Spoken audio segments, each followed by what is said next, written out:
এটা আরেকটু পেছনে নিতে হবে, আরেকটু পেছনে, ওই সাইডে নেই, ওই দিকে ওই দিকে। হ্যাঁ, তুমি আগাও না জানো, সামনে ফাঁকা জায়গাটা পুরো করে। হ্যাঁ, তবে আপনার এই জায়গাটা পুরো করে দ্রুত, খুব দ্রুত করতে হবে, বললাম তো শেষ করতে হবে তার।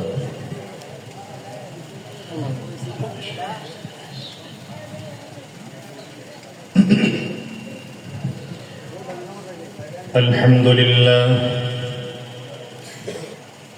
الحمد لله الذي أحاط بكل شيء علما،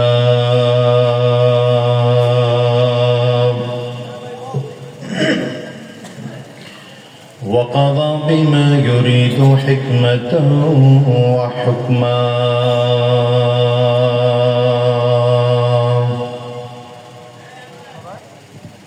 وأنعم بالنعم ابتلاء وامتحانا، ونشهد أن لا إله إلا الله وحده لا شريك له، ونشهد أن محمدا عبده ورسوله. اللهم صل على محمد وعلى آله وصحبه وسلم تسليما كثيرا كثيرا. أما بعد، فأعوذ بالله من الشيطان الرجيم. بسم الله الرحمن الرحيم. ولا تمش في الأرض مرحا، إن الله لا يحب كل مختال فخور. وقال رسول الله صلى الله عليه وسلم: من تواضع لله رفعه الله. صدق الله العظيم وصدق رسوله النبي الكريم، ونحن على ذلك من الشاهدين والشاكرين، والحمد لله رب العالمين.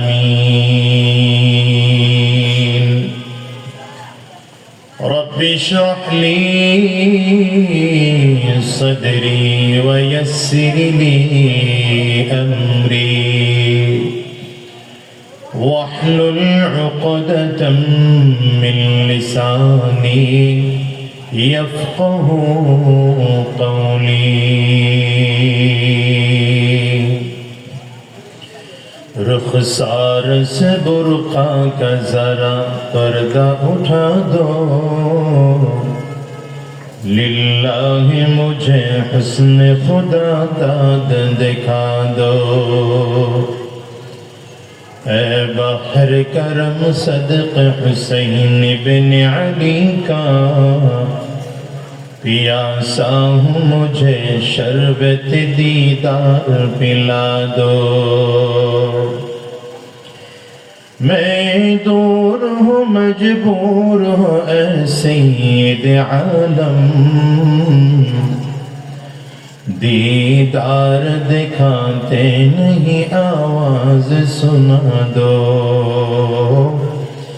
دیدار دکھاتے نہیں آواز سنا دو. لا الہ الا اللہ. জোরে জবান খুলে আওয়াজ দিয়ে সকলে মিলে লা ইলাহা ইল্লাল্লাহ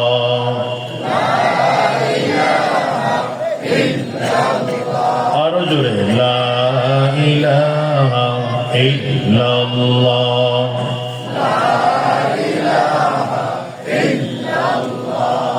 লা ইলাহা ইল্লাল্লাহ লা ইলাহা ইল্লাল্লাহ লা ইলাহা ইল্লাল্লাহ লা ইলাহা ইল্লাল্লাহ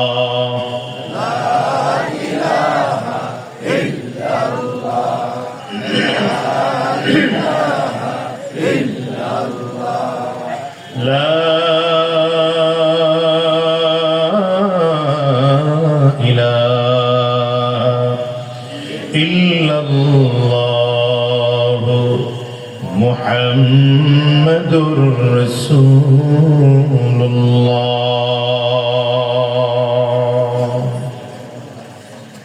বাঁশগাড়ি দারুল উলুম হাফিজিয়া মাদ্রাসা ও ইতিমখানার উদ্যোগে আয়োজিত আজকের এই 23তম বার্ষিক ইসলামী মহাসম্মেলন। আজকের এই সম্মেলনের মুহতারাম সম্মানিত সভাপতি, সম্মানিত হযরত উলামায়ে কেরাম, এতক্ষণ অত্যন্ত সার গর্ভ আলোচনা করেছেন বাংলাদেশের পরিচিত মানুষ, বিশিষ্ট আলেমে দ্বীন হযরত মাওলানা কাউসার আহমদ হাসানী সাহেব দামাত বরকাতুহুম। সম্মুখপানে সমবেত দিন প্রিয়, ইসলাম প্রিয়, দিনদার, ইমানদার মুমিন মুসলমান মর্দে মুজাহিদ ভাইরা, মুরব্বী বাবাজিরা, যুবক বন্ধুরা, কচি কাঁচা মাসুম বাচ্চারা, পর্দার অন্তরালে অবস্থানরত সম্মানিতা শ্রদ্ধেয় মা ও বোনেরা, আল্লাহ পাকের শুকর যে আল্লাহ তাআলা আপনাকে আমাকে অত্যন্ত দয়া করে, মায়া করে, মহব্বত করে ভালোবেসে আজকের এই কোরআনী মজলিসে, জান্নাতি বাগানে, ঈমানদারদের মজলিসে, আল্লাহ ওয়ালাদের মজলিসে, বিশেষ করে আল্লাহ পাকের যাকিরিন ও শাকিরিন বান্দাদের মজলিসে যে রব্বে করিম, মওলাই করিম আপনাকে আমাকে আসার বসার তৌফিক দান করেছেন, সে মহান রব্বুল ইজ্জত ওয়াল জালালের দরবারে শুকর আদায় করি। আমরা সকলেই জবান খুলে আওয়াজ দিয়ে জোরে সরে বলি আলহামদুলিল্লাহ। আলহামদুলিল্লাহর আওয়াজ আমার মন মতো হয়নি, আলহামদুলিল্লাহর আওয়াজ আরো বাড়াতে হবে। তৈয়ার আছেন?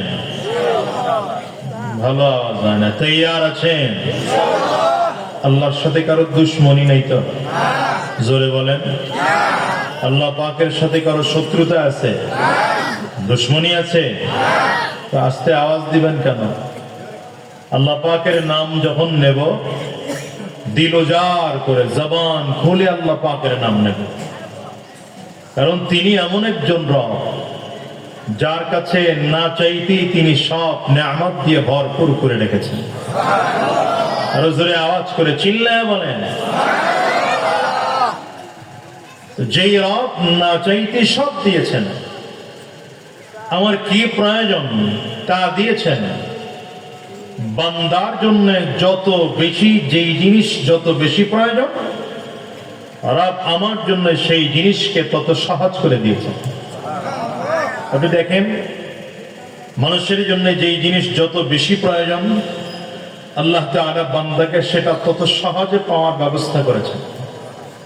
যেমন একজন মানুষের বাঁচার জন্য সব থেকে বেশি প্রয়োজন হয় অক্সিজেন। বলেন কি প্রয়োজন হয়? আপনি যদি অক্সিজেন গ্রহণ করতে না পারেন, আর প্রতিটা মুহূর্তে শরীরের ভেতরে যে জার্ম আছে, এই জার্মটা যদি বের করতে না পারেন, তাহলে দুনিয়া 1 মিনিট বেঁচে থাকা সম্ভব নয়। এই জন্য আল্লাহ তাআলা এই পৃথিবীর মানুষের জন্য এমন চমৎকার পদ্ধতি করে দিলেন। আমাদের দুনিয়ার সব কাজ চলতেছে, ঘন্টার পরে ঘন্টা কথা বলতেছি, অক্সিজেন নেওয়া আর বের করা এটা বন্ধ থাকছে না। আল্লাহ তাআলা কুদরতের মাধ্যমে এটা ব্যবস্থা করতেছে। ডাক্তারদের গবেষণা হচ্ছে, আমরা প্রতিদিন যেই ভেতর থেকে শ্বাস ছাড়ি আর শ্বাস নেই, একজন মানুষ প্রতি মিনিটে, সুস্থ সবল মানুষ প্রতি মিনিটে অন্তত 15 থেকে 18 বার নিঃশ্বাস নেয় এবং ছাড়ে। এখন আপনি চিন্তা করে দেখেন, আমরা যেটা ছাড়ি সেটা হচ্ছে কার্বন ডাই অক্সাইড, এটা শরীরের জন্য ক্ষতিকর, বুঝতেছেন কথা? আর যেটা গ্রহণ করছি আল্লাহ তাআলা, সেটা আপনার আমার শারীরিক সুস্থতার জন্য যে অক্সিজেন পিওর দরকার, আল্লাহ তাআলা কুদরতের মাধ্যমে ওটা রিফাইন করে আপনার আমার নাক দিয়ে শরীরের মধ্যে ঢুকায় রাখতেছেন। আপনি দেখেন একজন মানুষ 70 বছর 80 বছর ধরে সে খাইতেছে, ঘুমাইতেছে, চাকরি করে, সব করতেছে, অক্সিজেন নেওয়া বন্ধ হচ্ছে না। অথচ 1 ঘন্টার জন্য যদি অক্সিজেন নেওয়া বন্ধ হয়ে যায়, করোনার সময় দেখেছেন যে মানুষ ডাক্তারদেরকে কোটি কোটি টাকার অফার করেছে, কত টাকা লাগবে, টাকা নাও, আমাকে অক্সিজেনের ব্যবস্থা করে। অথচ আল্লাহ তাআলা আপনাকে আমাকে 50 বছর, কাউকে 60 বছর, কাউকে 70 বছর, এসব গোটা জিন্দেগিটা আল্লাহ তাআলা কোটি কোটি টাকার অক্সিজেন দিয়ে সহযোগিতা করেছেন। রব্বি কারীম কোনদিন বিনিময় চান নাই। আল্লাহ বলেন, গোলাম আমি তোর কাছ থেকে বিনিময়ও চাবো না, শুধু বিনিময় তুই নামাজের সময় আমি আল্লাহ পাকের কুদরতি কদমের সামনে দাঁড়ায়া নাক আর কপালটাকে জমিনে ঠেকায়া দিয়ে বলবি, সুবহানা রাব্বিয়াল আ'লা, রব আমি তোমার গোলাম, আমার অস্তিত্বকে বিলীন করে দিলাম তোমার পায়ের কাছে, তুমি সব থেকে বড়। আওয়াজ দিয়ে চিল্লায়া বলেন আল্লাহু আকবার। তুমি ছাড়া কেউ নেই, মালিক বলে তারে ডাকবো। আছে কেউ? ডাকবেন, জোরে আল্লাহ বলে ডাকবেন। সাউন্ডটা একটু ভালো করা যায় কিনা ভাই, একটু দেখেন, ট্রাই করেন, একটু যতটুকু ভালো করা যায় করে ফেলেন। সাউন্ডটা বাড়ানো গেলে, পেছনে কোনো হরেন দিচ্ছেন? আচ্ছা দেখেন যতটুকু ভালো করা যায়। তুমি ছাড়া কেউ নেই, মালিক বলে তারে ডাকবো। বলেন না, তুমি ছাড়া কেউ নেই, মালিক বলে তারে ডাকবো। হো তুমি ছাড়া কেউ নেই, মালিক বলে তারে ডাকবো। তুমি ছাড়া কেউ নেই, ভালোবেসে তার ছবি আঁকবো। তুমি ছাড়া কেউ নেই, মালিক বলে তারে ডাকবো। সেই রব আমাদের কে? জোরে বলেন। আঙ্গুল উঁচা করে, চিৎকার করে, আওয়াজ দিয়ে জোরে বলেন, আরো জোরে বলেন কে? আঙ্গুল উঁচা করে চিল্লায় জোরে ডাক দেন না আল্লাহ। শরম লাগে আঙ্গুল উঁচা করতে? শরম লাগে? 2-4 জন মাঝখানে ফাঁকে ফাঁকে আছেন, কেন আঙ্গুল উঁচা করতেছেন না? কি কারণে, কি মনে করে করতেছেন? হ্যাঁ, নবীজি যখন আল্লাহ পাকের নাম নিতেন, ডান হাতের শাহাদাত আঙ্গুলিটা উঁচু করতেন, এটা সুন্নাত। নবীর মুহাব্বত কলিজায় থাকলে আঙ্গুল উঁচা করেন। করে ওই এক যুবক এমনি করে হেমনি করে, এটা সোজা করা যায় না? ভালো করে উঁচা করে চিৎকার করে ডাক দেন আল্লাহ। আরো জোরে আল্লাহ, জবান করে চিল্লা আল্লাহ, আরো জোরে আল্লাহ। কি মজার নাম! এর থেকে মজার নাম আর আছে বলেন? হ্যাঁ, এই যে আল্লাহ তাআলাকে যতবার ডাকি তো আল্লাহ তাআলা ততবার জবাব দেন, লব্বাইকা ইয়া আবদি, আয় গোলাম তুই আমারে ডাকস কেন? আমি তো তোর কাছে। সুবহানাল্লাহ বলেন, তোমার ডাকো যা, আমি তো তোর কাছে। এখন বলবেন হুজুর আল্লাহ ডাকের সাড়া দিলে আমরা শুনি না তো, শুনবো কে করে? কান কি আমাদের আছে? এটা কি কান? আমরা যেটাকে কান মনে করছি এটা কান না তো। এটা দিয়ে দুনিয়ার আওয়াজ শোনা যায়, এটা দিয়ে দুনিয়ার আওয়াজ শোনা যায়, কিন্তু এটা দিয়ে রবের কথা শোনার মতো যোগ্যতা অর্জন করি নাই। রবের কথা শুনবার মতো যোগ্যতা যদি অর্জন করতাম, রব ডাক দিয়েছেন তো ডাকের সাড়া দিয়েছেন, ডাকের সাড়ার আওয়াজটাও আমার কানে এসে ঢুকত। আল্লাহ আমাদেরকে রবের পাক্কা সচ্চ গোলাম হওয়ার তৌফিক দান করুন। আরো জোরে চিল্লে আওয়াজ করে জোরে বলেন আল্লাহুম্মা আমিন। যে আয়াতে কারিমা তিলাওয়াত করেছে আল্লাহ তাআলা বলেন ওয়ালা তামশি ফিল আরদি মারহা। আল্লাহ বলেন জমিনে যখন হাঁটবা ভাব নিয়া দাপড়ায়া, নিজের আলাদা একটা প্রভাব নিয়ে জমিনে হাঁটবা না। আল্লাহ আয়াতের শেষ অংশে গিয়ে বলছেন ইন্নাল্লাহা লা ইউহিব্বু কুল্লা মুখতালিন ফখুর। আল্লাহ তাআলা অহংকার ব্যক্তিকে পছন্দ করে না। আমি এই আয়াতে কারিমা তিলাওয়াত করেছি এই জন্য আজকের আলোচনা করব দিলের একটা মারাত্মক রোগ নিয়ে। সেই রোগের নাম হচ্ছে অহংকার।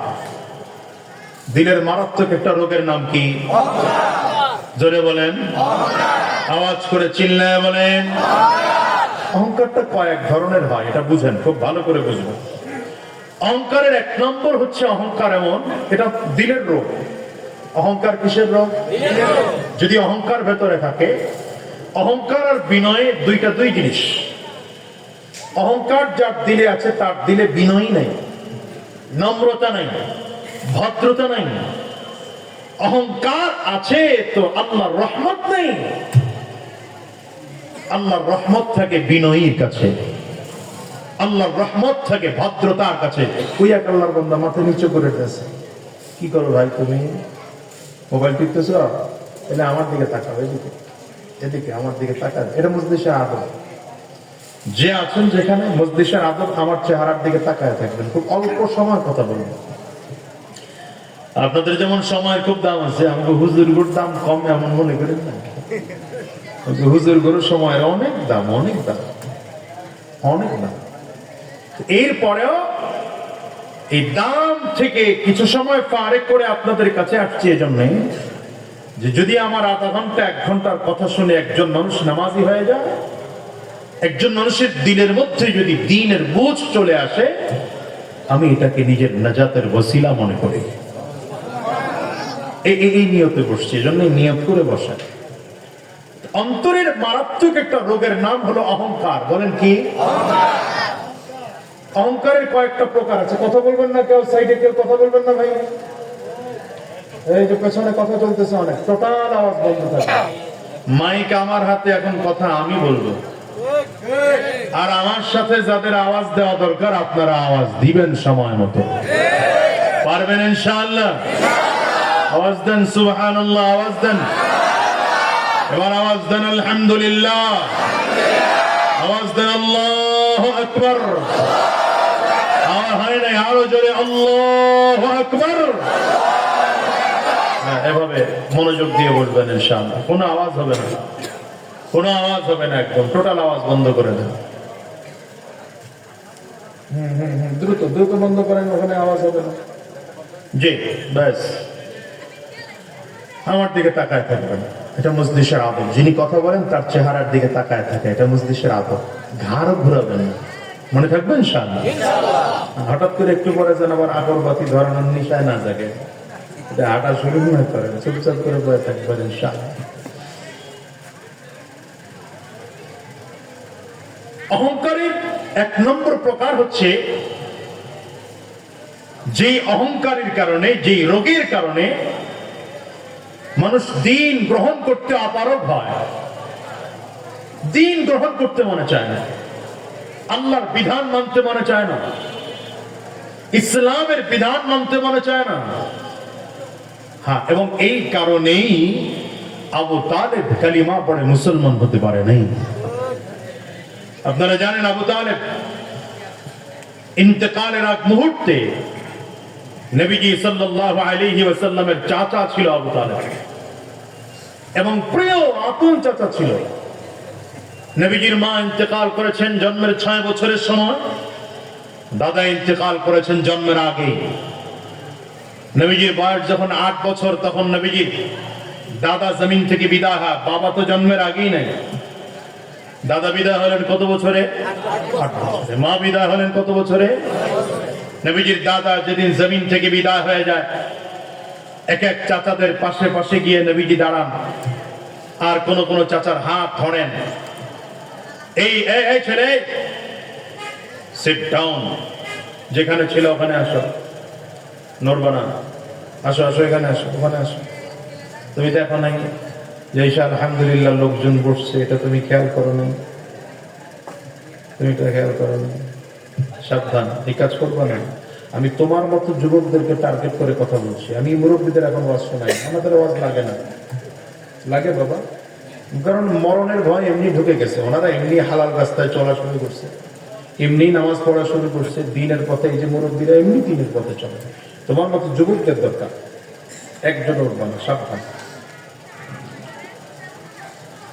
কি বললাম? আবু তালেব, নবীজি আবু তালেবের পাশে যখন গিয়ে দাঁড়িয়েছে, ছোট মানুষ, নবীজি চাচার চেহারার দিকে তাকায় বলছেন, চাচা কেউ তো নাই আমার, বাবাকে জন্মের পরে দেখতেই পাইনি, মা ছিল চলে গেলেন, দাদা ছিল চলে গেলেন, চাচা আমি আমার জীবনটা কেমন করে চালাবো? আবু তালেব নবীজির হাতটা ধরে কোলে নিয়ে নবীজিকে বুকের সাথে লাগায় বলে, ভাতিজা তোর বাবা নাই তো কি হয়েছে, তোর মা নাই তো কি হয়েছে, আমি তো আছি, আমি তোকে মায়ের অভাব আর বাবার অভাব বুঝতে দেব না। এবং আবু তালেব আমার নবীকে ঠিক এভাবেই লালন পালন করে বড় করেছে।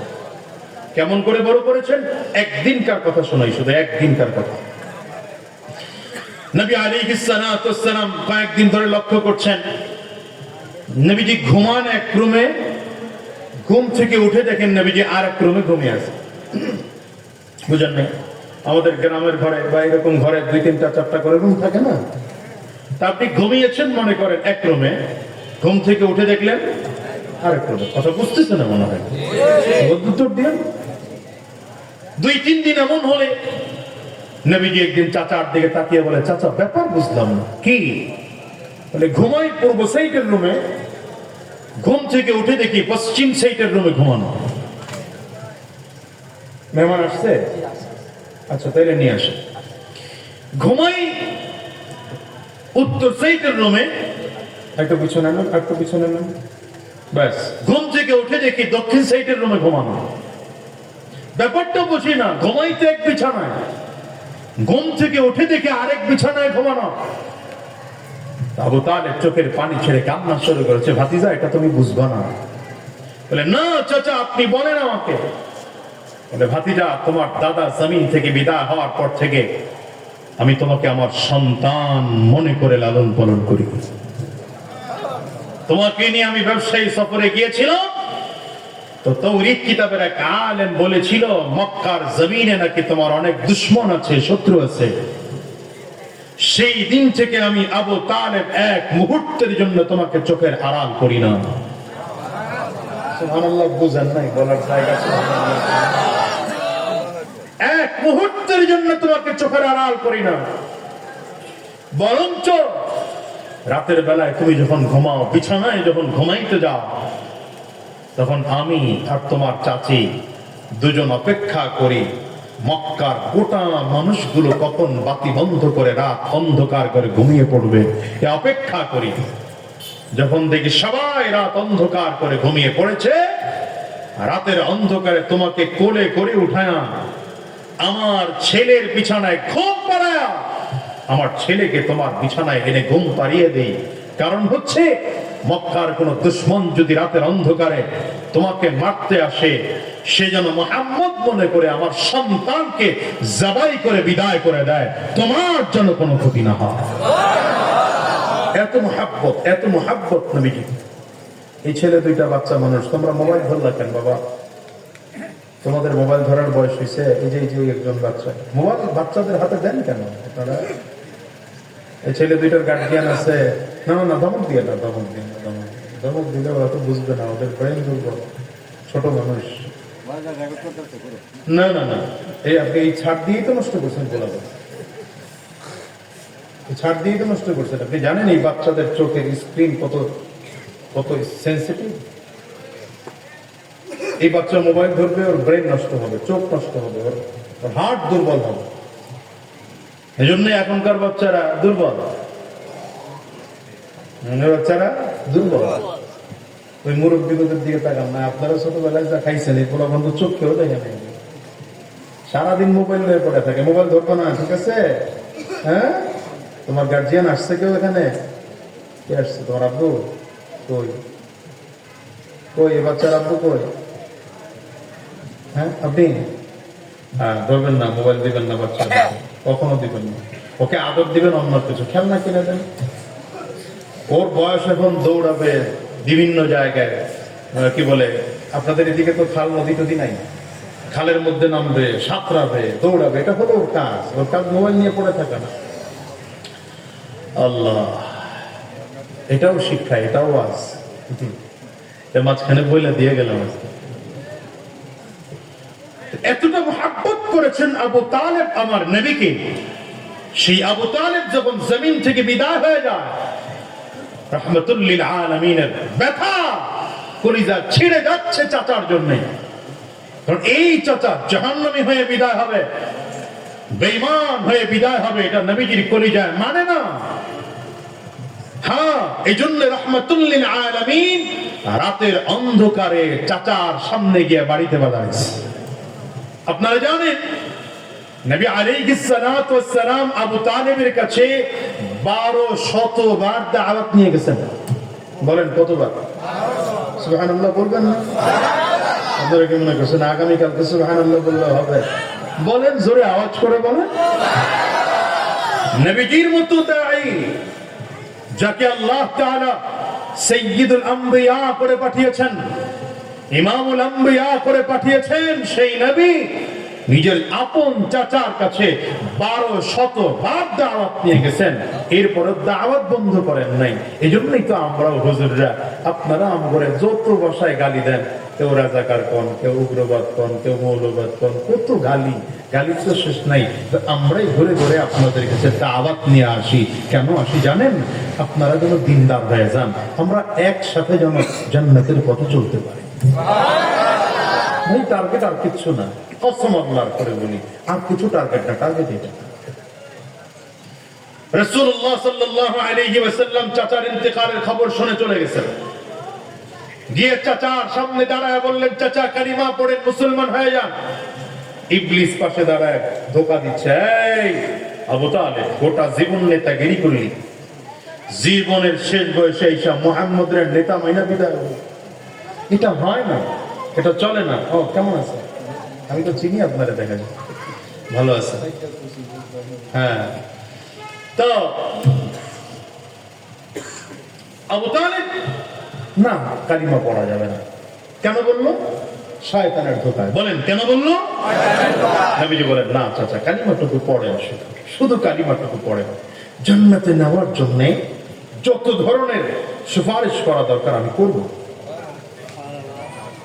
এত ভাবে করে নবীজি বললেন, কিন্তু আবু তালেব শেষ পর্যন্ত বেঈমান হয়ে জমিন থেকে বিদায় হলো। নবীজির দিল ব্যথা, চেহারা মলিন, চোখ দিয়ে গাল বেয়ে বেয়ে পানি পড়ছে। আবু তালেব যখন বেঈমান হয়ে বিদায় হলো, নবীজি ঘাট থেকে বের হচ্ছেন, চেহারা বেজার করে। আল্লাহ তাআলা হাবিবে কিবরিয়াকে সান্ত্বনা দেওয়ার জন্য আয়াত নাযিল করেছেন, ইন্নাকা লা তাহদি মান আহবাবতা, ইন্নাকা লা তাহদি মান আহবাবতা ওয়ালাকিন্নাল্লাহ ইয়াহদি মান ইয়াশা। পয়গম্বর, আপনি যাকে মহব্বত করবেন চাইলেই তাকে আপনি হিদায়াত দিতে পারবেন না। আপনি যারে ভালোবাসবেন, কাউকে ভালোবাসলে আপনি হিদায়াত দিতে পারবেন না, কারণ হিদায়াত দেওয়ার মালিক হলাম আমি আল্লাহ। আমি আল্লাহ যাকে চাইব, আমি আল্লাহ তাকে হিদায়াত দান করব। এই আবু জাহাল বেঈমান হয়ে বিদায় হলো, কারণ কি?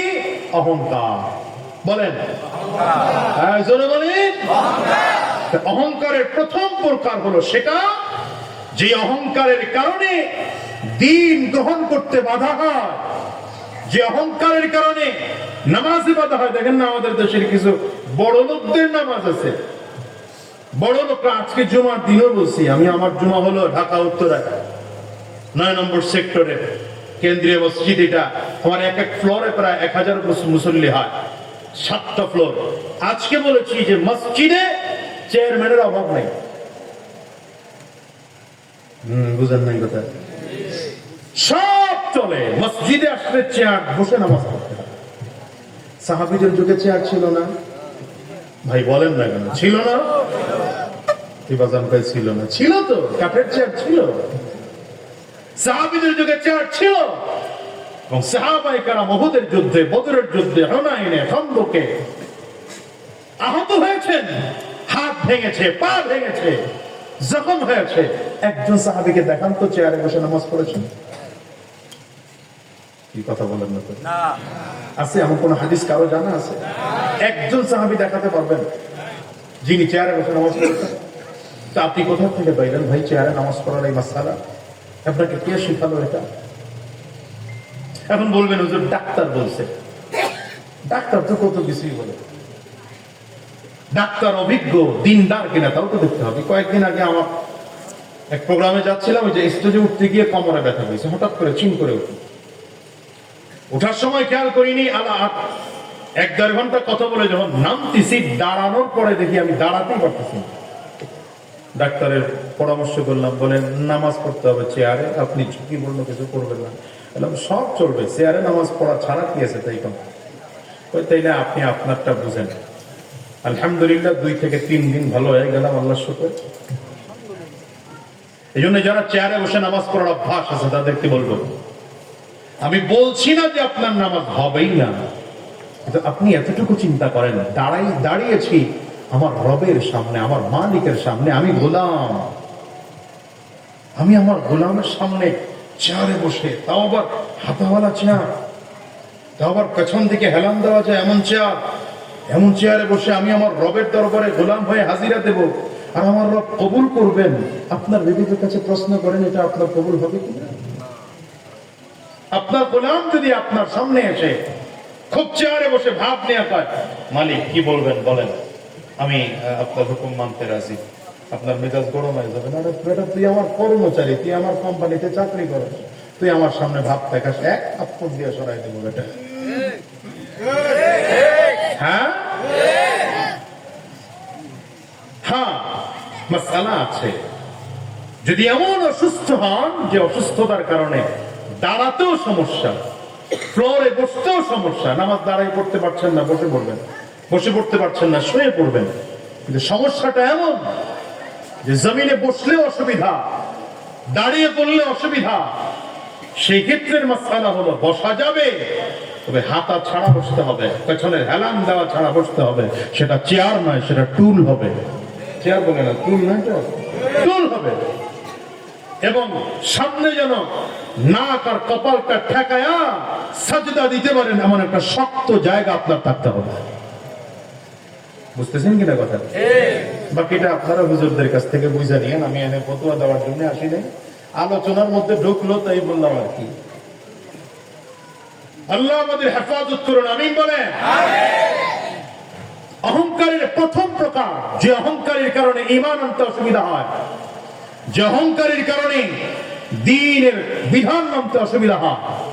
2 নম্বর অহংকারের প্রকার হচ্ছে সেটা যারা দ্বীনের সাথে জড়িত, নিজের ভেতরের রোগটা থাকলে দ্বীনের সাথে যারা জড়িত এদেরকে তুচ্ছ মনে হয়, ক্ষীণ মনে হয়, নিজেকে অনেক বড় মনে হয়। যেমন দেখবেন আমাদের দেশের কিছু জেনারেল পড়ুয়া মানুষ আছে, এরা আলেমদেরকে, যারা জেনারেল পড়ুয়া আছে রাগ করেন না ভাই, এরা আলেমদেরকে দেখলে মনে করে হুজুর 2 টাকার মৌলবী, মসজিদের ইমাম। আরে তারে আমরা বেতন 10 টাকা 100 টাকা করে দিয়ে না 7,000 টাকা বেতন দেই, নিলে মৌলবী চলে কেমনে? এই মৌলবী আবার এত কত বড় বড় কথা পাই কেন? আচ্ছা কিনা সমাজ? এটা অহংকারের আরেক প্রকার।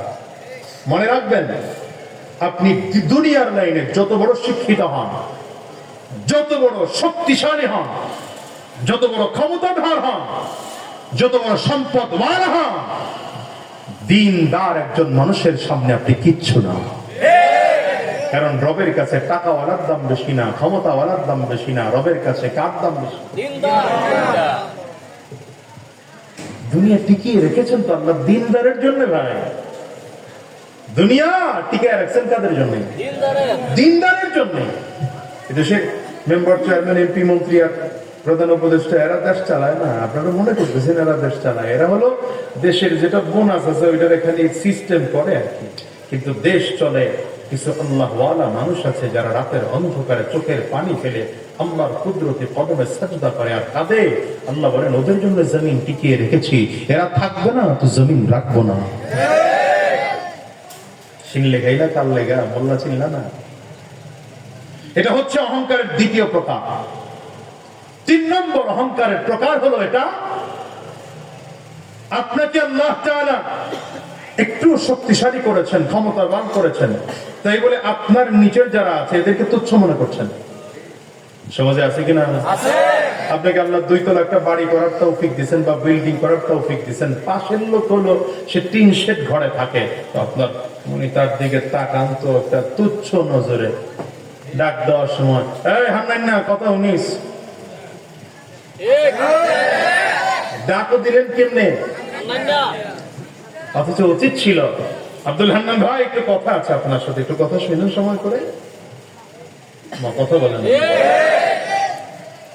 রাসূলুল্লাহ সাল্লাল্লাহু আলাইহি ওয়াসাল্লাম কখনো কোন সাহাবীকে খুব ছোট তাদেরকেও নবীজি কোনদিন তুচ্ছ করে কথা বলতেন না, তুচ্ছ করে কথা বলতেন না।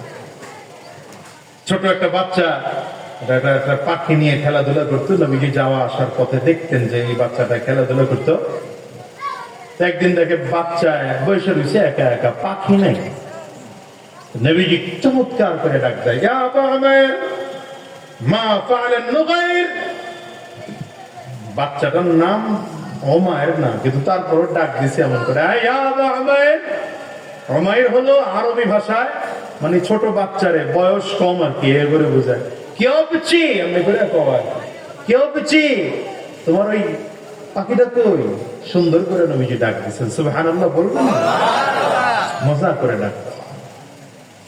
নবীজি কত চমৎকার করে ডাক দিতেন। সাহাবী গিয়েছেন যুদ্ধে, মক্কা থেকে হিজরত করে মদিনায়, পরনে 2টা কাপড় পরে গেছেন। নবীজি সাহাবীকে মজা করে ডাকেন, ইয়া যুল বাজাদাইন, 2 কাপড়ওয়ালা, 2 টুকরা কাপড়ওয়ালা সাহাবী। কাউকে নবীজি কোনোদিন ব্যঙ্গ করে কথা বলেন নাই, কারণ নামকে কোনোদিন তুচ্ছ করে কথা বলেন নাই। আল্লাহ আমাদের হেফাজত করেন, আমিন বলেন। কয়টা রোগ বললাম?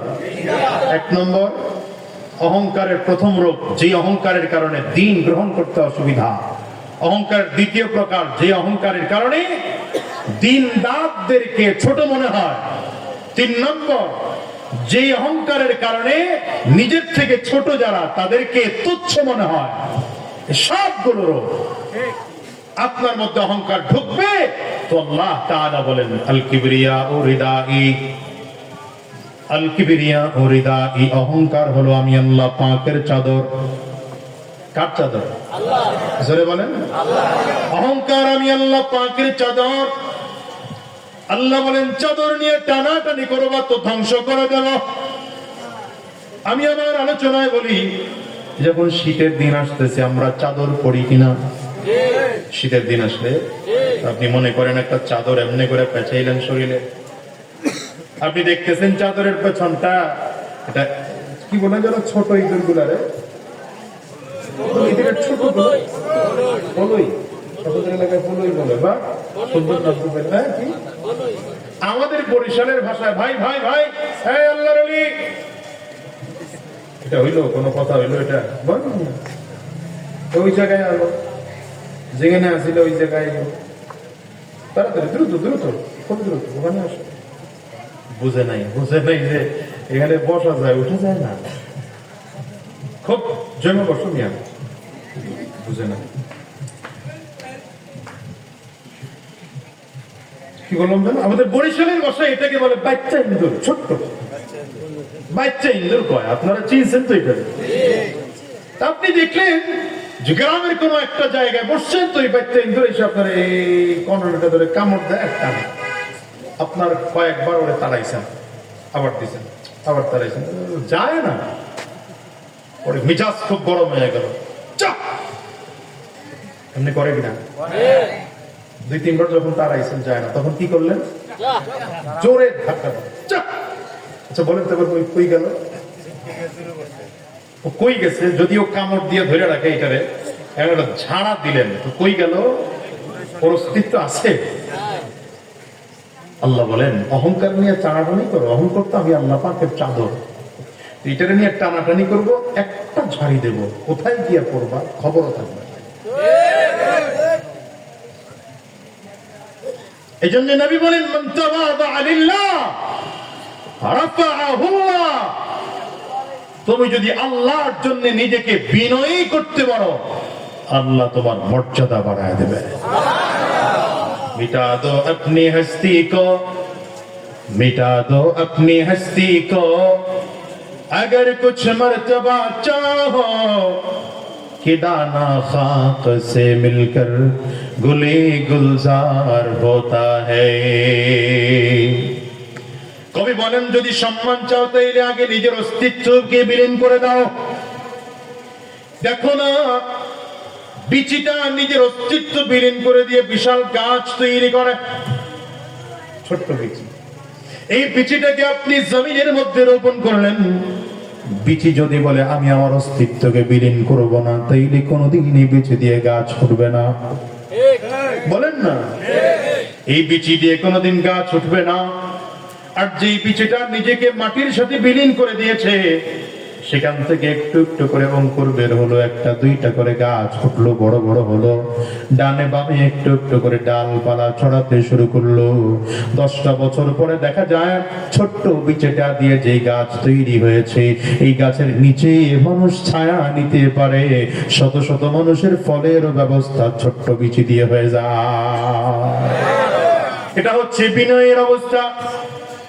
যেই মানুষটা যত বিনয় হবে, সেই মানুষটাকে দিয়ে আল্লাহ তাআলা সমাজের তত বেশি খেদমত নেবেন। মনে রাখবেন, যার মধ্যে যত বড় ক্ষমতা, যিনি যত বড় ক্ষমতাবান, তিনি তত বিনয়ী হবেন। যিনি যত টাকাওয়ালা সম্পদওয়ালা, তিনি তত বিনয়ী হবেন। কারণ বিনয়ী হলে আপনাকে আল্লাহ তাআলা আরো বেশি সম্মানিত করবে। দেখেন না, যেই গাছের যেই ডালটার মধ্যে ফল বেশি হয়, সে ডালটা ঝুঁকে পড়ে। কখনো আবার ডালটাকে ঝুঁকে পড়লে এটারে দাঁড় করানোর জন্য আরেকটা বাঁশ দিয়ে এটারে কি বলে, হ্যাঁ, ঠেকা লাগাতে হয়, ঠেকা লাগাতে হয়। তো গাছের মধ্যে ডালে যেই ফল তৈরি হলো, এই কারণে গাছ ঝরে গেল, ডাল ঝরে গেল। আপনার মধ্যে যদি বিনয় আসে, তো মাথাটা নিচু হয়ে যাবে, মাথা উঁচু হবে না। এই জন্য পয়গম্বর সুলাইমান আলাইহিস সালাতু ওয়াস সালাম গোটা পৃথিবীর রাজা ছিলেন। তিনি সিংহাসনের মধ্যে চড়ে চড়ে যখন আসমানে উড়াল দিতেন, মন্ত্রীরা তাকায় তাকায় দেখতেন পয়গম্বর সুলাইমান আলাইহিস সালাম নিজের সিংহাসনে বসে একটা কিনারায় বসা মাথাটা নিচু করে বসে থাকতেন। কিনারায় গিয়ে একদম নিচু করে, মাথা নিচু করে বিনয় হয়ে বসে। পয়গম্বর সুলাইমান আলাইহিস সালাম তেমন বাদশা ছিলেন। গোটা পৃথিবী 4 জন বাদশা শাসন করেছেন। গোটা পৃথিবীর বাদশা ছিলেন, এর মধ্যে 2 জন ছিলেন মুসলমান। একজন বাদশা সুলাইমান, যিনি পয়গম্বর ছিলেন, আর একজন ছিলেন বাদশা জুলকারনাইন, যাকে ইস্কান্দার বা সিকান্দার বলা হয়। কোরআন যাকে জুলকারনাইন বলেছে। এই 4 জন বাদশার মধ্যে সব থেকে দামি বাদশা, সব থেকে পাওয়ারফুল বাদশা ছিলেন পয়গম্বর সুলাইমান আলাইহিস সালাতু ওয়াস সালাম। যে সুলাইমান আলাইহিস সালাতু ওয়াস সালামকে আল্লাহ তাআলা এমন পাওয়ার দিয়েছিলেন, পাখির ভাষাও বুঝতেন, পিপিলিকার ভাষাও তিনি বুঝতেন, ছোট ছোট মানুষের, ছোট ছোট প্রাণীদের ভাষাগুলো বুঝতেন। সব প্রাণীর সাথে পয়গম্বর সুলাইমান আলাইহিস সালাম কথা বলতে পারতেন। সুবহানাল্লাহ, আওয়াজ করে জোরে চিল্লায় বলা যাবে না? এই যে আমরা জিন জাতি দেখি না, জিন আমরা, জিন আছে না দুনিয়াতে, জিন আমরা দেখি না, কিন্তু সুলাইমান আলাইহিস সালাম জিন জাতি কন্ট্রোল করতেন। কেমন করে কন্ট্রোল করতেন পয়গম্বর সুলাইমান আলাইহিস সালাম? জিনদের দিকে যখন তাকাইতেন, এই মাথার চুলগুলো কাটার মতো সোজা হয়ে যাইত, দাড়িগুলো কাটার মতো করে সোজা হয়ে যাইত, চোখটা আগুনের ফুলকির মতো হয়ে যেত, চেহারার মধ্যে একটা আলাদা রং চলে আসতো। জিন জাতিরা এই যখন পয়গম্বর সুলাইমান আলাইহিস সালামের দিকে তাকাইতেন, তো কোন জিন জাতি ডানে বামে নড়ার পর্যন্ত সাহস করতো না। এই জন্যই তো বাইতুল মাকদিস জিন করে দিয়ে বানাইছেন। এগুলো দিয়ে বানাইছেন, জিন করে দিয়ে পুনর্নির্মাণ করাইছেন। পয়গম্বর সুলাইমান আলাইহিস সালামের জান কবজ হয়ে গেছে, তো লাঠি ভর করে অমনি করে দাঁড়ায় গেছেন, লাতার করায় রাখছেন। জিন জাতিরা তাকায় তাকায় মনে করছে এই পয়গম্বর সুলাইমান মরেই নেই, কোরআন বলছে। এই যে পাখির কথা, হুদহুদ পাখি, মন্ত্রী পরিষদের বৈঠকে বসে দেখলেন পাখি একটা আসে নাই, তো বলতেছেন মালিয়া লা আরাল হুদহুদা আম কুনতা মিনাল গায়িবিন, আম কানা মিনাল গায়িবিন। না, তো এই পাখিটারে কেন দেখতেছি না, কারণ কোথায়?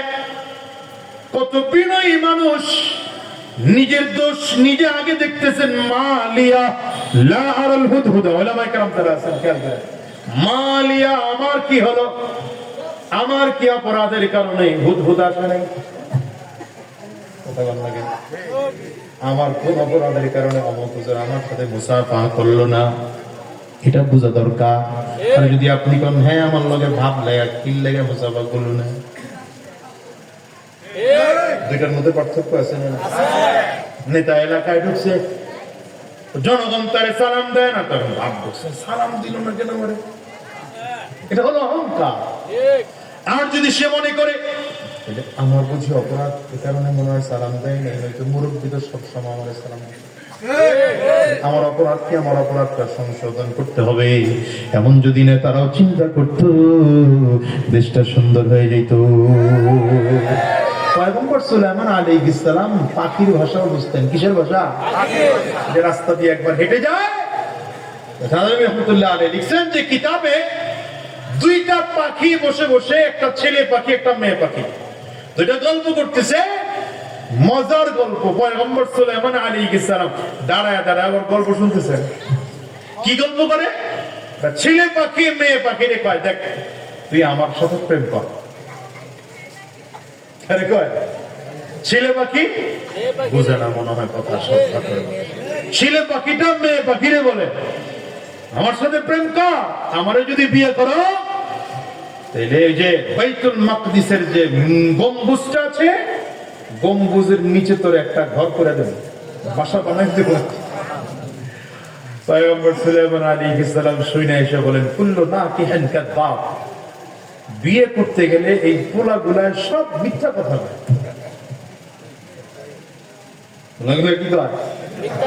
বিয়ে করতে গেলে কারে কি কোন ছেলের মতো ছেলেই তো হয় না, লাখে একটা আছে না আমাদের দেশে, লাখে একটা কি ছেলে, সে সরকারি চাকরি করে, বেতন পায় কত? 8,000। মেয়ের লোক 8,000 টাকা দিলে পাও না, টেনশন করে না, উপর ইনকাম ভালো আছে। হ্যাঁ, এই সবগুলো বিবাহ, যারা ছেলের বাবা আছেন, ছেলের বাবা যারা আছেন, মেয়ের বাপ যারা আছেন, তাদেরকে বলবো ছেলেকে বিয়ে করাতে গিয়ে, মেয়েকে বিয়ে দিতে গিয়ে মিথ্যার আশ্রয় নেবেন না। ঠিক কয়তো সব যুবকরা, এই মুরব্বীরা তো কেউ পায় না, জোরে বলে মিথ্যার আশ্রয় নেবেন না। ছেলের যতটুকু যোগ্যতা ওটাকে প্রকাশ করেন, মেয়ের যতটুকু দক্ষতা বা ছোট বলে দেন, কারণ দুইটা পবিত্র সম্পর্ক, এখানে মিথ্যা বলে পবিত্র সম্পর্কটাকে নষ্ট করবেন। কি কথা বলেন? আপনি আগে দেখাইতেছেন এই জমিটা আমার, ওইটা আমার, এই ফ্ল্যাটটা মাইয়ের নামে দিয়ে রাখছি, তোলাই চিন্তা করে বাবা রে বাবা, মেয়ের বিয়ে করলে এক বাপের এক মাইয়া, এমনি তো কোটিপতি, বিয়ে করার পরে দেখে কি ওর বাপের নিজে খালি কাম করে আর খায়। হ্যাঁ, কথা শুনিস, মেসেঞ্জারে পছন্দ হয়েছে একজন রে, তো মেসেজ দেস হুজুরগুর কাছে কি একটু ঠান্ডা মাথায় জিজ্ঞাসা, হুজুরদের কাছে গিয়ে ঠান্ডা মাথায় জিজ্ঞাসা করে, তুমি যে মেসেঞ্জারে আরেক মেয়ের মেসেজ দাও, এটা তোমার জন্য জায়েজ কিনা? হুজুরের কাছে জিজ্ঞেস করো। আমি তো কথা বলে বিশ্বাস করবো না। হুজুরদের কাছে গিয়ে জিজ্ঞাসা করো, ছেলে আর মেয়ের কোন সম্পর্ক বিবাহ ছাড়া হতে পারে না। এটা মুরব্বীরা আওয়াজ দিচ্ছে, এটা জৈনরা আওয়াজ দেয় না। জোরে বলো।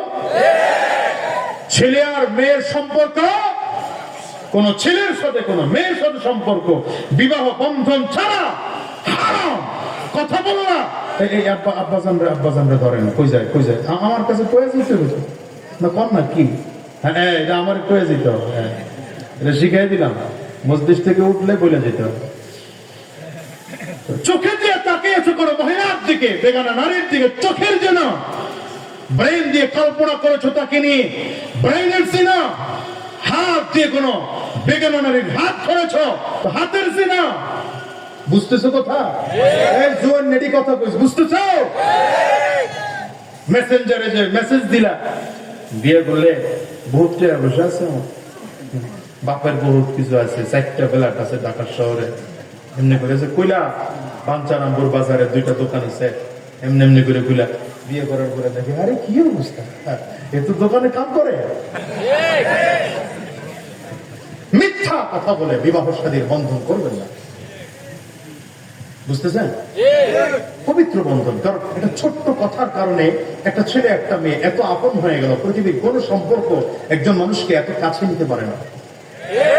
বলেন, মা আর বাবার সম্পর্ক, মা আর সন্তানের সম্পর্ক, বাবা আর সন্তানের সম্পর্ক পবিত্র সম্পর্ক, পৃথিবীর সব থেকে কাছের, কিন্তু এত কাছে নিতে পারে না একজন স্বামী আর স্ত্রীকে যত কাছে নেয়। কথা বলেন না? মায়ের সাথে একটা ছোট্ট পর্দা আছে, বাবার সাথে মেয়ের একটা পর্দা আছে, কি আছে না নাই? এখন একটা নতুন মশলা শুনলেন তো না, যে মায়ের সাথে ছেলের পর্দা। কথা কয় না। মায়ের সাথে ছেলের পর্দা আসেনি, মেয়ের সাথে বাবার পর্দা আছে নেই? এটা বুঝবেন কি পর্দা। এবার একটু ছোট্ট করে বলে যায়, আমি তো কথা বাইরে যেতেছি, কি করি কম। আরে ওয়াজ তো মূলটাই ঢুকতে পারলাম না। আপনাদের বাস গাড়িতে মনে হয় 2-3 বছর পরে আবার আসছি। হ্যাঁ, না এবার কমাই দিতে হবে। আগামীকাল বহুত দূরে প্রোগ্রাম, কুড়িগ্রাম যেতে হবে। তো যে কারণে যত দ্রুত ছাড়তে পারবো এটা আমার লাভ। ওখানে বাদ জোর বয়ান। তো কি বললাম, এটা মায়ের সাথে পর্দা 3 ধরনের। বলেন টোটাল পর্দা কয় ধরনের? 3 ধরনের। ওই যুবক ভাই কই যায়? আসলেই দেখো, যদি সত্যি এটা নাই ধরে তাহলে কিন্তু বরকত হয়ে যাবে। দেখো, পর্দা কয় ধরনের? প্রথম পর্দা হচ্ছে স্বামী এবং স্ত্রী। এখানে কোনো পর্দা নেই। স্বামীর সাথে স্ত্রী, স্ত্রীর সাথে স্বামী, কি নাই? কথা বলে না লোকগুলো। বলেন, এক বিছানায় আছেন, এক কম্বলের নিচে আছেন, এক রুমের মধ্যে আছেন, অন্য কেউ রুমে প্রবেশ করার সুযোগ নাই। এখানে কোনো পর্দা নাই।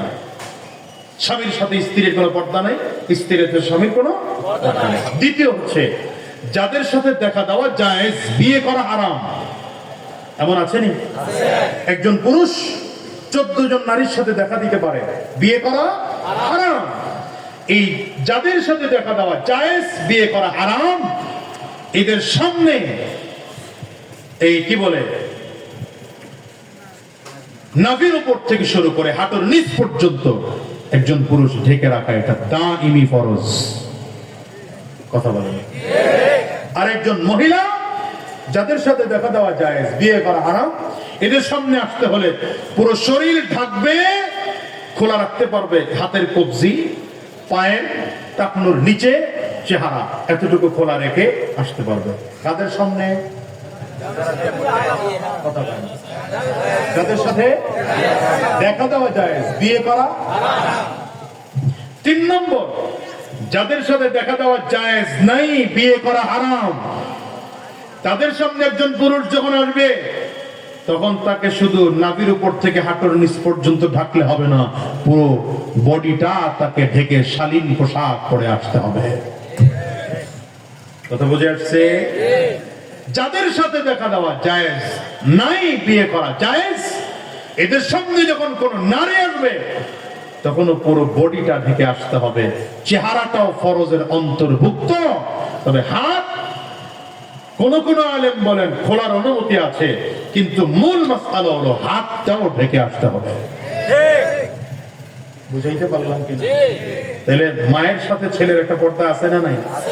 যেটা বুঝাতে চেয়েছিলাম, স্বামী আর স্ত্রীর সব থেকে সম্পর্কটা গভীর, এর থেকে কাছের আর কিছু হতে পারে না।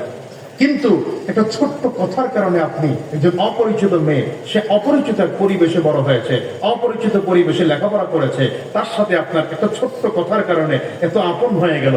আবার আল্লাহ না করুক বিপরীত একটা কথা যদি বলে ফেলেন, তো সে আপনার বিপরীত হয়ে গেল।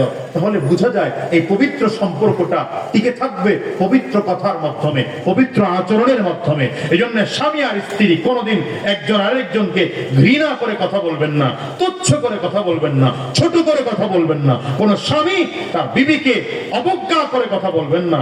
মহিলাদেরকে বলছি, আপনারাও আপনার স্বামীকে কোনোদিন অবহেলা করে কথা বলবেন না। অধিকাংশ সংসার ভেঙে যাওয়ার বড় কারণ হচ্ছে এটা, স্বামী তার বিবিকে মূল্যায়ন করে না, বিবি তার স্বামীকে মূল্যায়ন করে না।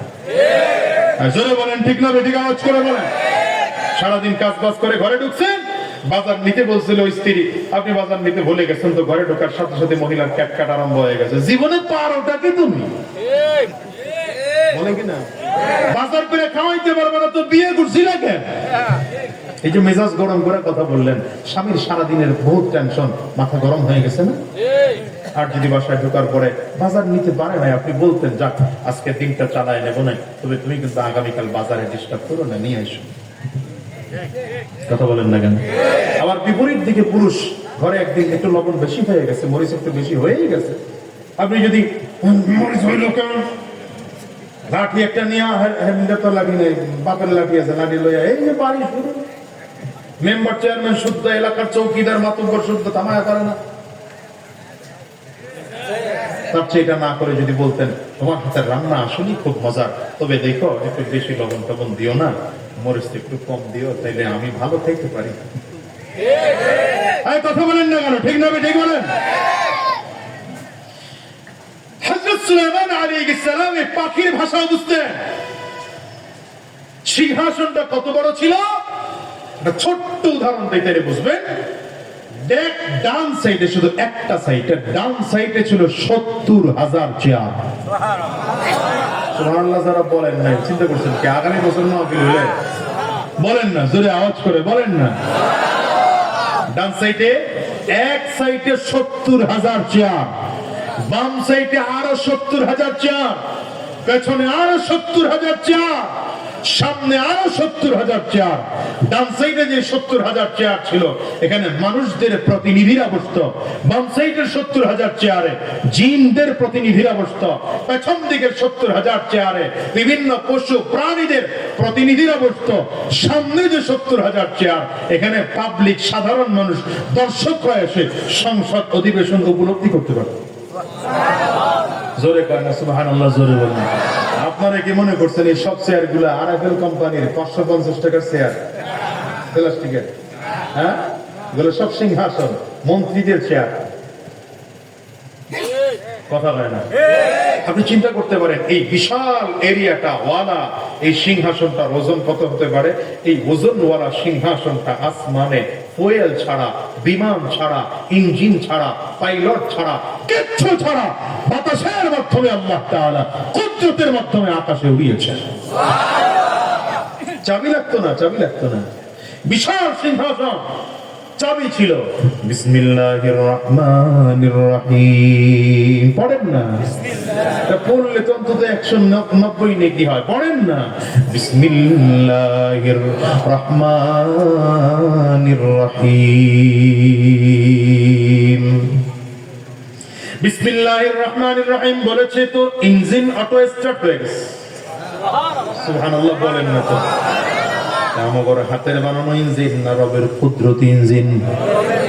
এবার যদি আকাশে ওড়ার প্রয়োজন হতো তো আল্লাহু আকবার বলতেন। বলেন আল্লাহু আকবার, বলেন আল্লাহু আকবার বলতেন তো পয়গম্বর সুলেমান আলাইহিস সালাতু ওয়াস সালামের সিংহাসন জমিন থেকে আসমানে উঠতো, আবার যদি জমিনে ল্যান্ড করার প্রয়োজন হতো তো সুবহানাল্লাহ বলতেন, সুবহানাল্লাহ বললে জায়গা মতো ল্যান্ড হয়ে যেত। নিচের থেকে এলাকার মানুষগুলো তাকায় থাকতো, এত বড় বাদশাহ, এত বড় বাদশাহ যে জিনদেরও বাদশাহী করে, সকল পশু প্রাণীদের ভাষা তিনি বোঝেন, তিনি সিংহাসন দিয়ে চড়ে চড়ে যাচ্ছেন, নিচের মানুষগুলো মাথা উঁচু করে করে তাকায়। কিন্তু পয়গম্বর সুলাইমান আলাইহিস সালাতু ওয়াস সালাম এই বাদশাহী সিংহাসনের মধ্যে বসে আলাদা একটা কিনারায় বসে মাথা নিচু করে বসে থাকতে। মন্ত্রীদের একজন এসে জিজ্ঞাসা করলেন, পয়গম্বর বিশাল এই সিংহাসন, এই সিংহাসনটার মধ্যে যে আপনি বসে অহংকার আপনার মাথায় ঢোকে না? আমাদের দেশের নেতারা তো চেয়ারম্যান হইলে বাবারে বাবা নাই তো, এখানে চেয়ারম্যান ক্যান্ডিডেট তো আলাদা একটা গাড়ি কিনে, সাত খোলা গাড়ি কিনছে, পয়সা হয় না এলাকায়, দাঁড়ায় দাঁড়ায় যায়, বুকটা নুকুরে উঠছে, দাঁড় এমনি এমনি করে তাকায়। কথা বল না কেন? আমি বলছি না এটা জায়েজ নাই, বলছি না, কিন্তু সাবধান, যদি এটার দ্বারা অহংকার তোমার দিলের মধ্যে ঢোকে, কসম করে বলে রাখলাম তোমার ধ্বংস অনিবার্য। দেখো নাই কেমনে ধ্বংস হয়েছে। আমার প্রিয় মুসলমান ভাইরা, পয়গম্বর সুলাইমান আলাইহিস সালামকে মন্ত্রী এসে জিজ্ঞাসা করেন, পয়গম্বর সুলাইমান এত বিশাল রাজ সিংহাসন, পৃথিবীর এই প্রান্ত থেকে ওই প্রান্তে যাওয়ার জন্য সময় লাগে না আপনার, কিন্তু এরপরে আপনি এত বিনয়ী কেন, মাথা নিচু করে কেন যান? পয়গম্বর সুলাইমান আলাইহিস সালাম বলেন, আমাকে এই বিনয় একটা পিঁপড়া আমাকে শিক্ষা দিয়েছে। সুবহানাল্লাহ বলবেন না? আল্লামানি নামলাতুন, পিঁপড়া আমার এই বিনয় শিক্ষা দিয়েছে। কেমনে শিক্ষা দিল? বলে, আমি একবার পিঁপড়ারে দাঁড়া বললাম, পিঁপড়া তুই যে মজার মজার কথা বলেছ, আমি তোর কথায় সন্তুষ্ট হয়ে গেলাম। আনাল মালিক, আমি বাদশা। সালমা শিইতে তুই চাইবে তুই বল, তোরে দেওয়ার জন্য আমি তৈয়ার আছি, বাদশা তো আমি। পিঁপড়া কয়, দিতে পারবেন না, চাইয়া লাভ নাই। কি বুঝতেছেন আপনি? গোটা পৃথিবীর বাদশার একটা ছোট্ট পিপীলিকায় বলে আপনি আমার চাওয়া পূরণ করতে পারবেন না, চায়া লাভ নাই। আপনি একবারের জন্য চিন্তা করেন তো, আমাদের বাংলাদেশের এখন প্রধান যিনি আছেন, প্রধান উপদেষ্টা ডক্টর মোহাম্মদ ইউনূস সাহেব, তিনি যদি আপনাদের এলাকায় আসেন আর যদি বলেন আপনাদের কার কি চাহিদা বলেন, ছোট বাচ্চায় যদি দাঁড়ায় কয় বইলা লাভ নাই, আপনি কিছু দিতে পারবেন না। স্বাভাবিক দিলে একটা ধাক্কা লাগবে কিনা? পয়গম্বর সুলাইমান আলাইহিস সালাম বলেন, কি বল তুই বল না, চাইবি কি চানা, আমি দেওয়ার জন্য তৈয়ার আছি। তো পিপিলিকা আবার বলে, বাদশা চায়া লাভ নাই, দেওয়ার মতো ক্ষমতা আপনার নাই, দিতে পারবেন না। পয়গম্বর সুলাইমান বলেন, চাইয়া দেখ, দেওয়ার জন্য তৈয়ার আছি। আনাল মালিক, আমি তো বাদশা। তখন পিপিলিকা উত্তর দেয়, আইয়ুহাল মালিক, বাদশা গো, যদি আপনি মনে করেন দিতে পারবেন তো দেন, জিদ ফি হায়াতি। বুঝেন নাই রে, বুঝেন। যদি আপনার দিতে মনে চাই তাহলে আমার আয়াত বাড়ায় দেন তো দেখি। বলবেন না আল্লাহু আকবার? বলবেন। যদি আপনি কিছু দিতে মনে চায়, ছোট্ট পিপিলিকা বলে, তাইলে আমার আয়াত বাড়ায় দেন। পয়গম্বর সুলাইমান আলাইহিস সালাম বলেন, আমার মাথাটা নিচু হয়ে গেছে, মাথাটা নিচু করে ফেললাম। পিঁপড়া রে,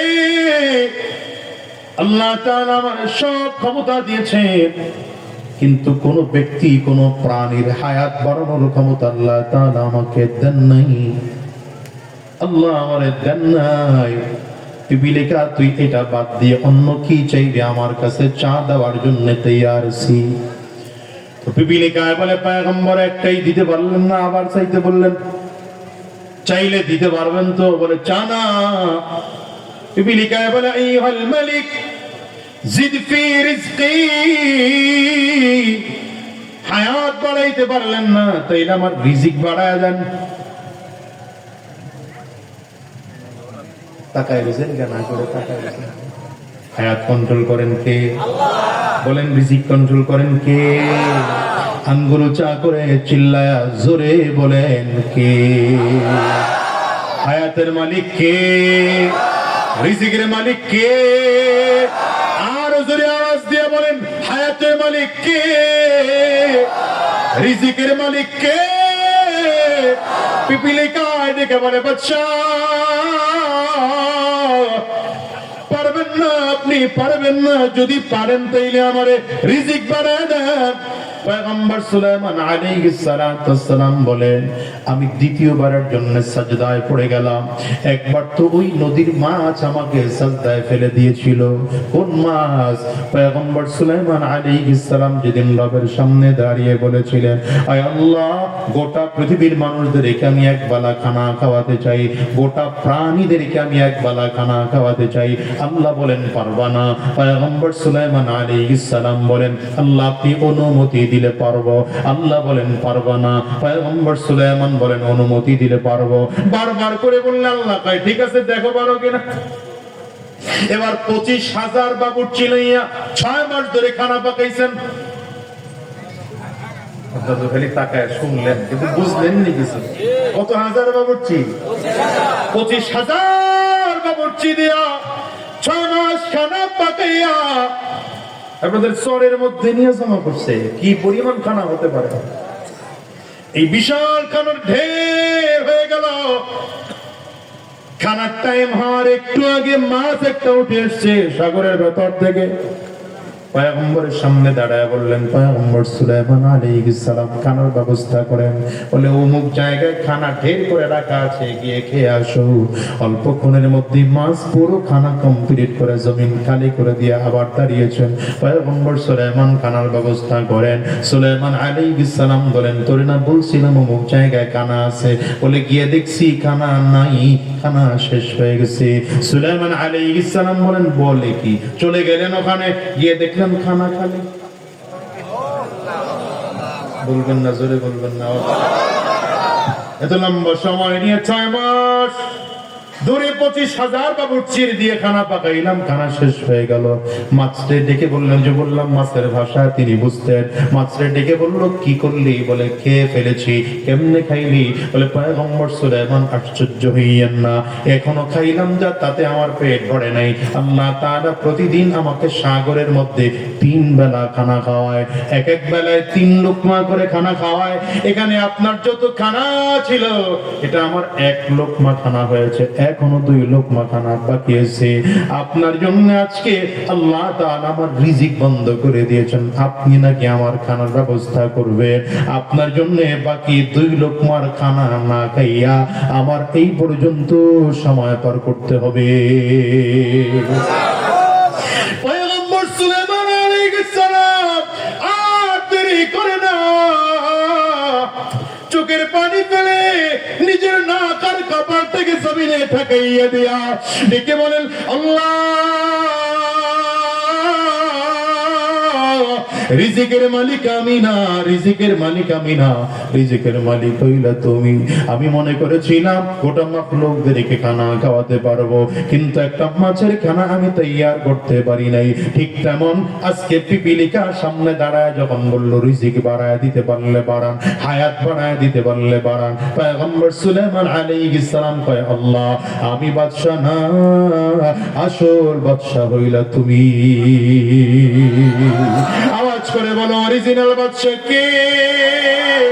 কুলিল্লাহুম্মা মালিকাল মুলক তুতিল মুলকা মান তাশা ওয়া তানজিউল মুলকা মিম্মা তাশা ওয়া তুইজ্জু মান তাশা ওয়া তুযিল্লু মান تشاء بيدك الخير إنك على كل شيء قدير মেম্বার সাহেব তুমি মনে করো আমি মেম্বার হয়েছে অনেক পাওয়ারফুল হয়ে গেলাম চেয়ারম্যান সাহেব মানুষে বলতেছি না আমি আমার নিজে বলতেছি নিজে চেয়ারম্যান হয়ে মনে করতেছ অনেক পাওয়ারফুল হয়ে গেলাম না না না না এমপি সাহেব তুমি এমপি হইয়া পাওয়ারফুল মনে করো অনেক শক্তিশালী হয়ে গেলাম মন্ত্রী সাহেব মন্ত্রী হয়ে মনে করো অনেক পাওয়ারফুল হয়ে গেলাম না না রব বলেন আমি যারে চাই তো তারে ক্ষমতার চেয়ারে বসাই যারে চাই তো ক্ষমতার চেয়ার থেকে লাথি মেরে নামায় দেই আমি আল্লাহ যারে চাই চেয়ার দেই না সম্মান দান করি আবার আমি আল্লাহ তাআলা যাকে চাই ক্ষমতা যদিও দেই না আবার ক্ষমতা দেই তো তার সম্মান দেই না সবগুলো কন্ট্রোল করেন কে আওয়াজ করে চিল্লা জোরে আঙ্গুর উঁচা করে বলেন কে পয়গম্বর সুলাইমান আলাইহিস সালাতু ওয়াস সালাম এই জন্য নিজের মাথাটা নিচু করে করে চলতে আর বলতেন শোনো গোটা দুনিয়ার বাদশাহী আল্লাহ তাআলা আমাকে দান করেছেন জমিনের মধ্যে উড়ি আকাশের মধ্যে উড়ি বিশাল সিংহাসন লইয়া পয়গম্বর সুলাইমান বলেন এটা আমি আমার শক্তি দিয়ে উঠতে পারি না আমার আল্লাহ তাআলা কুদরতের মাধ্যমে আমাকে ওড়ার ব্যবস্থা করেছেন আমি মানুষের কথা সব পাখিদের কথা বুঝি নিজের ক্ষমতায় না আল্লাহ আমারে বুঝায় আমি তো জিনদের কথা বুঝি জিনদেরকেও কন্ট্রোল করতে পারি এটা আমার ক্ষমতায় নয় পয়গম্বর সুলাইমান আলাইহিস সালাম বলেন আমার মালিক আমারে ক্ষমতা দিয়েছেন তাই তো আমি বুঝি আমার আল্লাহ যেদিন ক্ষমতা রাখবেন না সেদিন আমার ক্ষমতা থাকবে না এই জন্য বলেছে বাজান কি নিয়ে অহংকারী করে বলো তোমার আমার এই চোখ দেওয়া কার হাত দেওয়া কার পা দেওয়া কার কথা বলি জবানের শক্তি দেওয়া কার আমার কথাগুলো শুনতেছেন এই কান দেওয়া কার জোরে বলেন তো আওয়াজ করে আমার ভেতরে যদি অহংকার তৈরি হয় আমি কথা বললে মানুষ মাথা নাড়ায় না আমি কথা বললে মানুষ কত লম্বা সময় কথা শুনে এটা ভেতরে অহংকার তৈরি হয় আল্লাহ বলেন না রে গোলাম এই জন্য তোর আলাদা কোনো কৃতিত্ব না গোলাম রে তোরে সুন্দর কণ্ঠ দিলাম এটা আমি আল্লাহ তাআলা তোরে দিয়া বানাইলাম তোরে কথা বলার শক্তি দিলাম এটা আমি আল্লাহ তোরে দিয়া বানাইলাম তোর ব্রেন দিলাম আমি আল্লাহ তোরে বানাইলাম দেখো তো দুনিয়ার কত মানুষ আছে সুন্দর তো চমৎকার সুন্দর পুরুষ মানুষ এমন আছে যার চেহারার দিকে তাকাইলে চোখ ফিরাইতে মনে চায় না আল্লাহ বলেন অহংকার করিও না কারণ তোমার সুন্দর চেহারা আমি আল্লাহ তাআলা কুদরতের মাধ্যমে বানাইলাম আমি আল্লাহ যদি চাই তোমার চেহারাটা এক মুহূর্তের জন্য ধ্বংস করে দিতে পারি তাকায় তাকায় দেখেন না কত স্বাস্থ্যওয়ালা মানুষ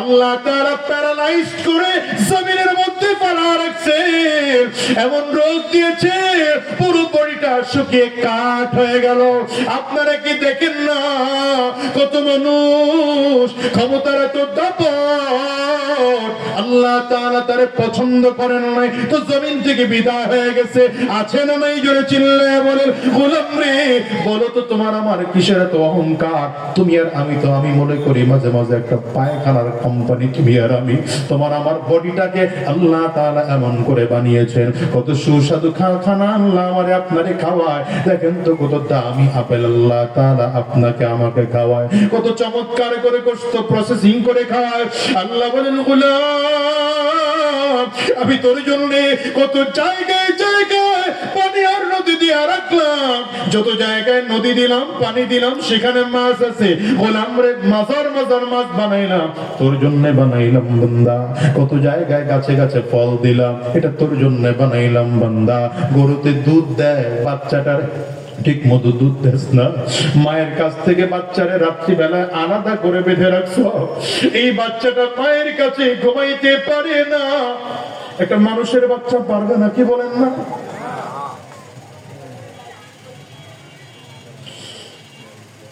মানুষের বাচ্চা 5 বছর 7 বছর পর্যন্ত মায়ের ছাড়া ঘুমাইতে চায় না আমার ঘরের ছোট বাচ্চাটার বয়স 10 বছর হয়ে গেছে এখনো মাঝে মাঝে বায়না করে মায়ের সাথে ঘুমাবো আমি বলি, না বাবা, তোমার বয়স 7-8 হয়ে গেছে, তো নবীজির কথা অনুযায়ী এখন আলাদা করে ঘুমানো অভ্যাস করো।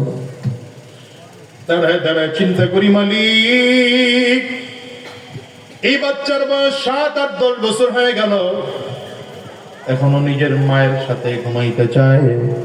আর ছাগলের এই বাচ্চাটা, গরুর বাচ্চাটা নিজের মায়ের সাথে এক রাত্র থাকতে দেন না, আলাদা করে বেঁধে রাখেন, কেন থাকতে দিলেন না?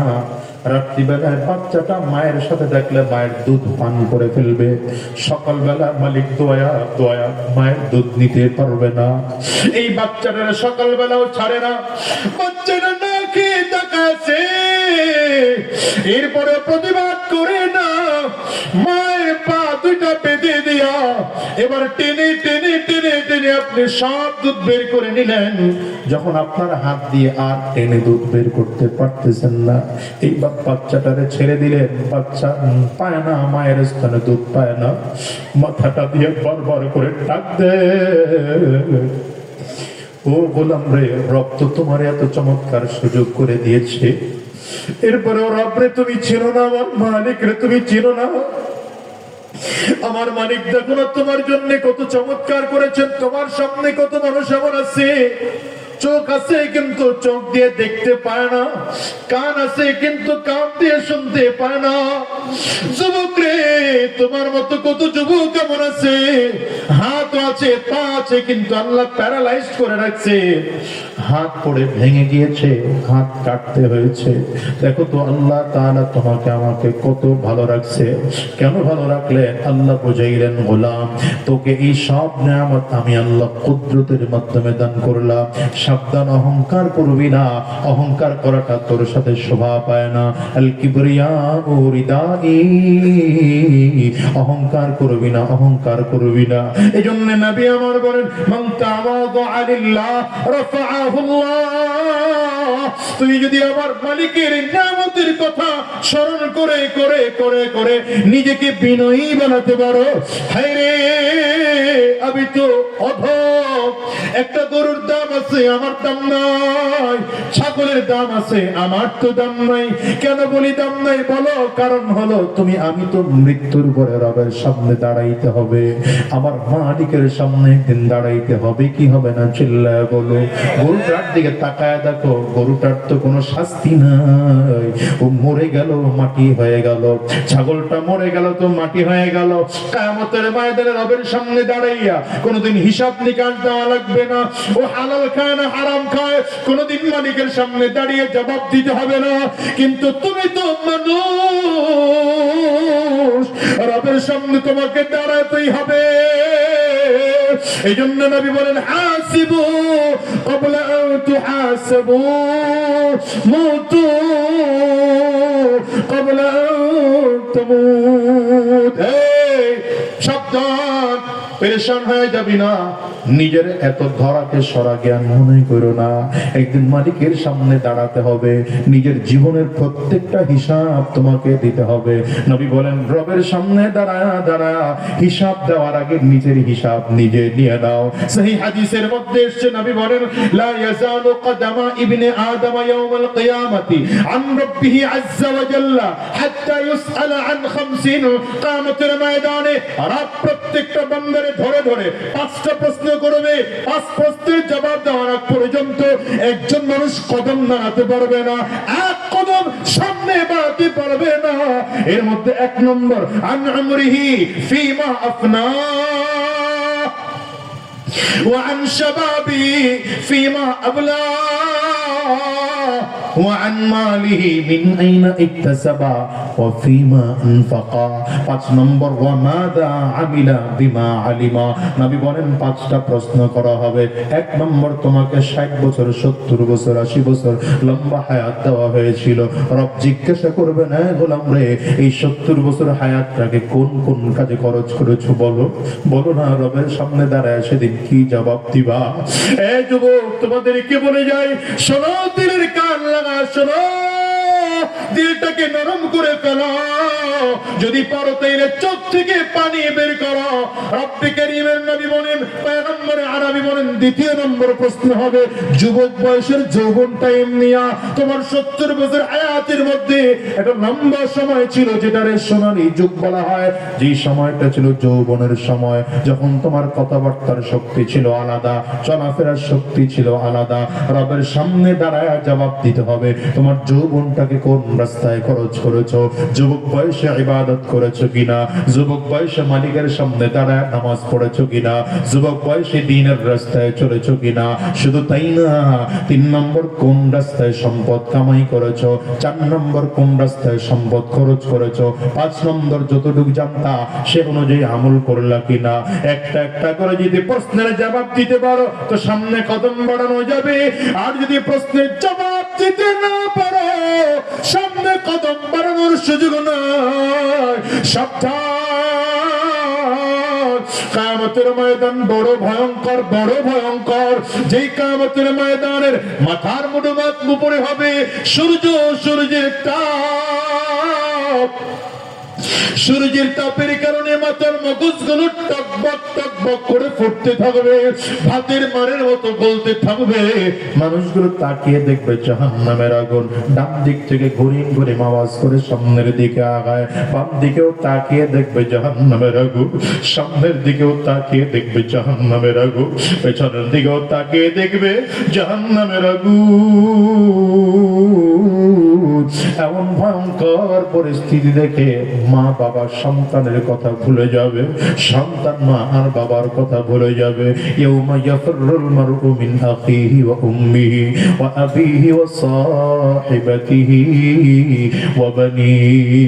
সন্তান নিজের মা আর বাবাকে চিনবে না, বাবা আর মা সন্তানকে চিনবে না, বন্ধু বন্ধুরে চিনবে না, ভাই ভাইকে চিনবে না। এমনকি নবীরা ইয়া নফসি ইয়া নফসি বলে বলে চিৎকার করবে। কিন্তু চমৎকার বিষয় কি জানো, মানুষ যখন কিয়ামতের ময়দান কেমন পেরেশান হয়ে হয়ে ঘুরবে, হঠাৎ করে দেখবে ময়দানের একটা কিনারা থেকে আওয়াজ আসতেছে, করুণ কণ্ঠের আওয়াজ, রব্বি হাবলি উম্মতি, রব্বি হাবলি উম্মতি।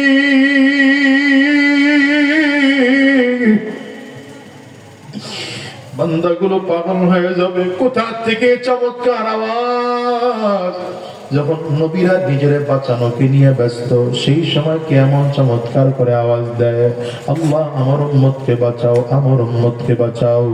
মানুষগুলো খুঁজে খুঁজে তাকিয়ে দেখবে আর কেউ নয়, তোমার আমার নবী সাইয়্যিদুল আম্বিয়া, ইমামুল আম্বিয়া, রহমতের নবী আমার ময়দানের কিনারায় দাঁড়ায়, পুলসিরাতের পাড়ে দাঁড়ায় নবীজি কান্না করবেন আর বলবেন, আল্লাহ আমার উম্মতের জিন্দেগির গুনাহগুলো মাফ করে দাও, আমার উম্মতের জিন্দেগির গুনাহগুলো মাফ করে দাও। এই জন্য বাজান ভালো করে বলো, ভালো করে খেয়াল করে দেখো। বড় করে আব্দুল কাদের জিলানী রহমাতুল্লাহ আলাইহি বলেন, মৃত্যুর পরে মাফ পাওয়ার আগ পর্যন্ত নিজেকে একটা কুকুরের থেকে ভালো মনে করিও না।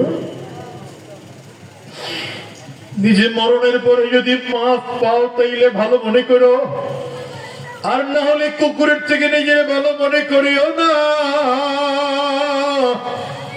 হ্যাঁ, কারণ কুকুরের হিসাব নাই, তোমার আমার হিসাব আছে। এই জন্য বলে যাই সাবধান, আল্লাহ তোমাকে আমাকে বেহুদা বানান নাই। আফাহাসিবতুম আন্নামা খালাকনাকুম আবাসা, আল্লাহ বলেন মনে করছো নাকি আমি তোরে বেহুদা বানাইছি? না না গোলাম, বেহুদা বানাই নাই। গোলাম রে দুনিয়ায় বানাইলাম আমি আল্লাহর বিধান জমিনে বাস্তবায়ন করবা, দুনিয়ায় বানাইলাম আমি মালিকের গোলামি করবা। আল্লাহ কেন বানাইলেন বলেন? রবের কদমে সাজদা দেওয়ার জন্য বানাইলে। তুমি যে সাজদা দাও না ও গোলাম, মালিকের কুদরতি কদমে সাজদা দাও না, মালিক রে মালিক বলে ডাক দাও না, কেন দাও না বলো? কিয়ামতের ময়দানে এই যে তোমাকে আমাকে প্রতিদিন মুয়াজ্জিনকে দিয়া 5 ওয়াক্ত নামাজ আদায় করার জন্য 5 বার করে ডাকে, হিসাব মিলায় কি কোনোদিন দেখছো? দৈনিক যদি 5 বার ডাকে তাইলে আল্লাহ তাআলা মাসে 150 বার ডাকতেছে। দেখো তো 12 মাসে আল্লাহ তাআলা বছরে কতবার ডাকে? একটা বারের জন্য মালিকের সাড়া, ডাকের সাড়া দিলা না, কিয়ামতের দিনে মালিক তোমার ডাকে কেমনে সাড়া দিবে? এইজন্য আবু হুরায়রা রাদিয়াল্লাহু আনহুর জামাতা সাঈদ ইবনুল মুসাইয়্যিব রাহমাতুল্লাহি আলাইহি বিখ্যাত তাবিঈন ছিলেন। 40টা বছর পর্যন্ত মসজিদের প্রথম কাতারে দাঁড়ায় নামাজ আদায় করতেন। আযানের আগে মসজিদে চলে যাইতেন। লোকজন জিজ্ঞাসা করলো, সাঈদ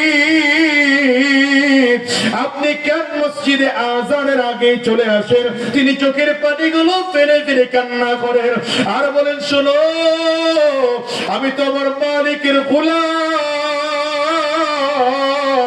আমার মালিক তো আমার মুনিব। আমার আল্লাহ হলেন আমার মালিক, তো গোলামের দায়িত্ব হলো ডাকার আগে এসে হাজির হয়ে যাওয়া।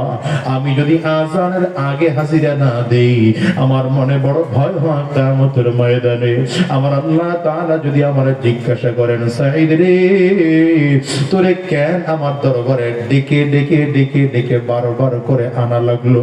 মুয়াজ্জিন দিয়ে আযান দিয়া ডাকায় ডাকায় কেন তোরে আমার কাছে আনা লাগলো? এই ভয়ে আগে গিয়ে মসজিদে বসে থাকি। এই জন্য বলি, সাবধান, নিজের দিলটারে নরম করে ফেলো, চোখটার থেকে পানি পারলে বের করে দাঁড়াও, আর মালিকের কাছে বলো, আল্লাহ আমি তো বড় গুনাহগার, এই হাত দিয়ে কত গুনাহ করেছি, এই পা দিয়ে কত গুনাহ করেছি, এই জবান দিয়ে কত গুনাহ করেছি, এই কান দিয়ে কত গুনাহ করেছি, এই পা দিয়ে কত গুনাহ করেছি।